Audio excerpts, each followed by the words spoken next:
April 6th. Eric Irivuzumugabe. God never created a man to whom he did not give a purpose. Don't let anyone escape.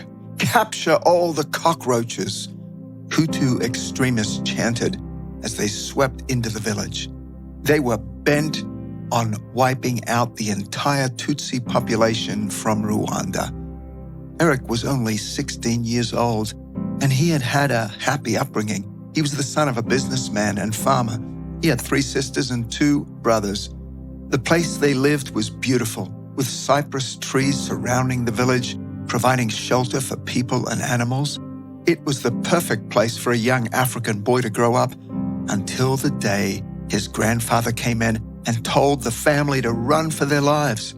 They should keep together as long as they could, he said, but they wouldn't be able to do so for long.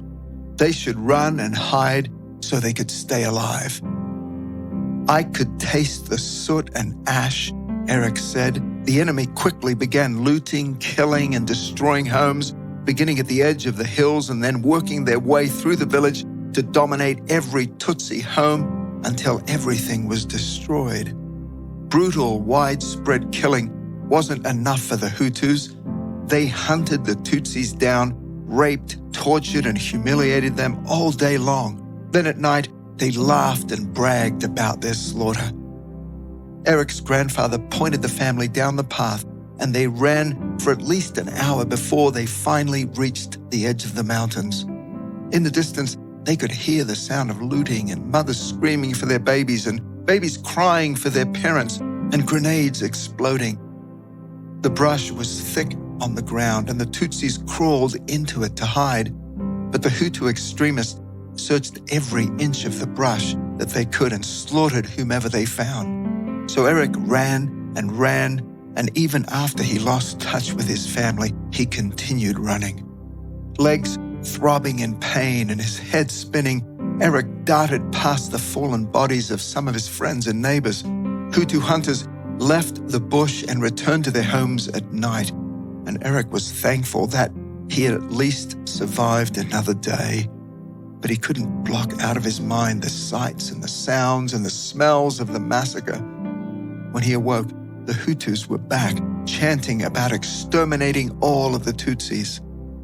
Eric ran into the jungle and he stayed there through the night, terrorized, disoriented, and alone. God seemed to be so distant, like a fairy tale.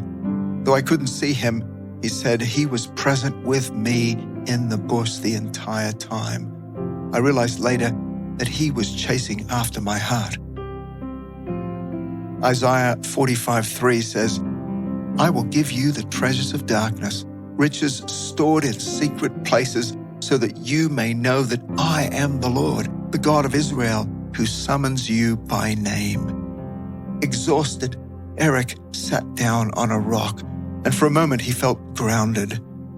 Wonder of wonders, 2 of his uncles were hiding in the trees above him, and they helped Eric find his own tree in which he could hide. In this rainy season, without food or water and forced to be still and silent all day long, they watched the savage killings that went on below. Eric hid in that tree for 15 days. He couldn't sleep much, but at night he was able to climb down out of the tree and rest his arms from having to cling to the branches. One day, Eric heard a voice speaking to him to accept the branches as his friends, and he called them strong, alive, a refuge, a majestic tower. And then he started to wonder about the tree maker. Was he these things too? Another time, the same voice reminded him to be thankful for this place of rest. The 7th day in the trees, the voice came again. I have spared you from seeing more evil. So let your heart rest, God said. God gave him a Sabbath rest from the devils in the bush on that 7th day. The day came when the gunfire sounded different. Bigger guns, it seemed. Then he could see that the Hutu hunters were fleeing. Tutsi refugees from Uganda had formed a rebel army, and they had finally arrived to drive the Hutus out. Eric wanted to jump out of the tree and chase them too, but he waited. He waited a full 15 days. When it was all over, as Eric walked those 7 miles back to the village, he was reminded how beautiful the cypress trees were. He said, "I was beginning to believe that perhaps God planted the trees to take care of a scared, helpless 16-year-old boy like me. If God gave such trees a purpose on earth," I thought, "then maybe my life matters to him as well." What have you been doing about God's purpose for your life? God never created a man to whom he did not give a purpose.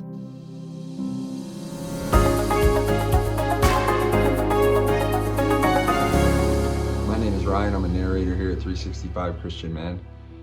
Eric's story, wow, is tragic. The loss of all of his family and friends in front of him, being stuck in a tree for 15 days and feeling just incredibly alone.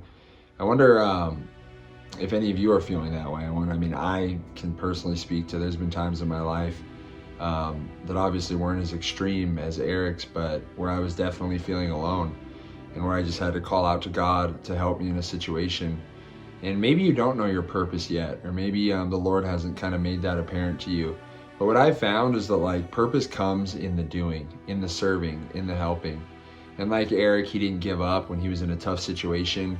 So men, I would challenge you today to cry out to the Lord in times of desperation, and he will sustain you.